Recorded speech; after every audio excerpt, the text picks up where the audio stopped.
লাল কাঁকড়া বীচ।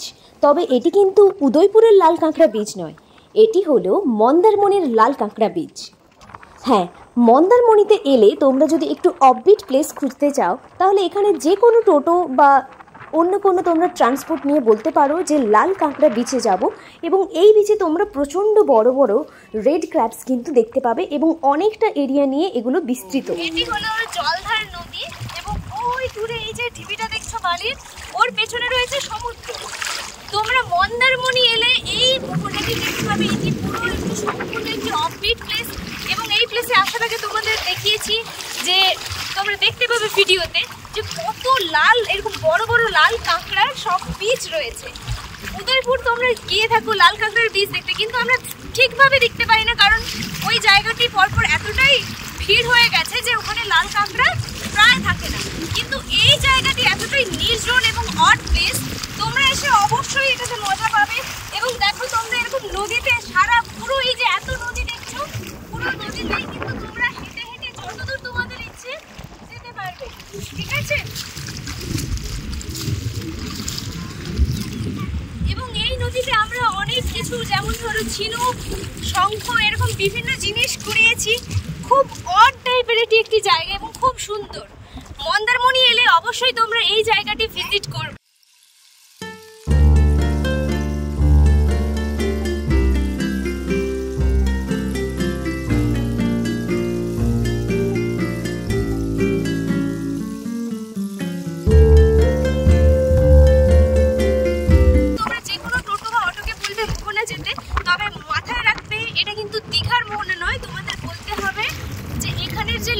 যে নদী রয়েছে জলধার নদী, সেই নদীর সঙ্গে মন্দারমণি সমুদ্র যে রয়েছে, সেই সমুদ্রের যে মিলনস্থল সেটাই হচ্ছে মোহনা। দীঘার মোহনা কিন্তু সম্পূর্ণ আলাদা, যেটা তোমরা অলরেডি আগের ভিডিওতে পেয়ে গেছো। এবং অপোজিট দিকে লক্ষ্য করো, ওদিকে দেখা যাচ্ছে মেরিন ড্রাইভ, ঠিক আছে? ওখান থেকে এই প্লেসটাকে আমরা দেখে থাকি, অনেকেই ওই মেরিন ড্রাইভে গেলে এই প্লেসটা দেখে ব্রিজের ওপর দিয়ে। এবং মেরিন ড্রাইভ থেকে যেই জায়গাটি দেখা যায় এটি হচ্ছে মোহনা।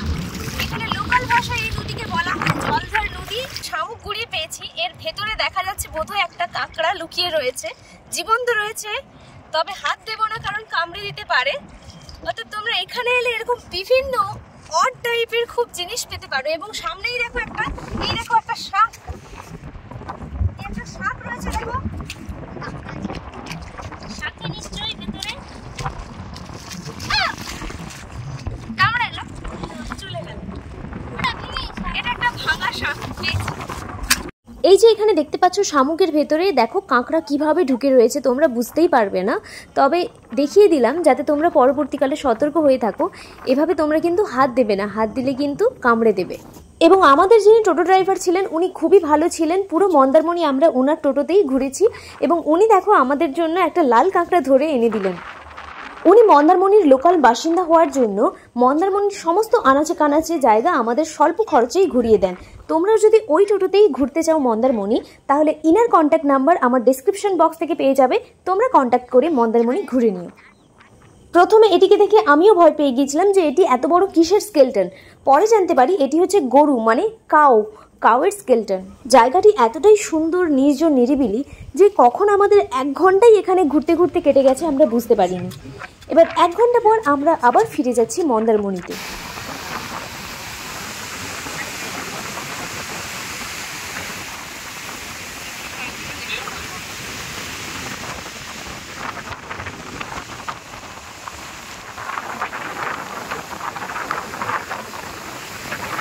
মন্দারমণিতে প্রথম দিন আমরা এজিএম গ্র্যান্ড হোটেলে ছিলাম এবং পরের দিন আমরা সি বিচের একদম ফ্রন্ট লাইনের যে হোটেলগুলো ছিল সেগুলোর মধ্যে একটি হোটেলে আমরা স্টে করি।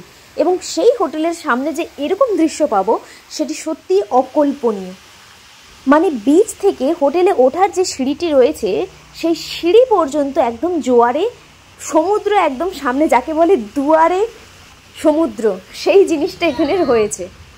এবং জোয়ারটি ধীরে ধীরে এতটাই ভয়ানক রূপ নিল যে সিঁড়ির লাস্ট স্টেপ পর্যন্ত কিন্তু সিকিউরিটিরা যেতে দিল না। এবং এই জলেই উঠে এলো একটি মৃত পাফার ফিশ।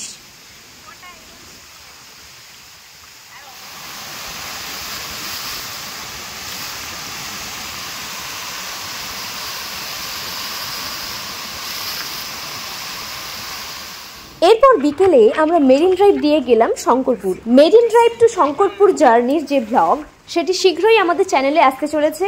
সেটির জন্য চ্যানেলটিকে এক্ষুনি সাবস্ক্রাইব করো এবং ভিডিওটি ভালো লাগলে অবশ্যই লাইক, শেয়ার এবং কমেন্ট করতে ভুলবে না। Thanks for being with us. See you in my next blog.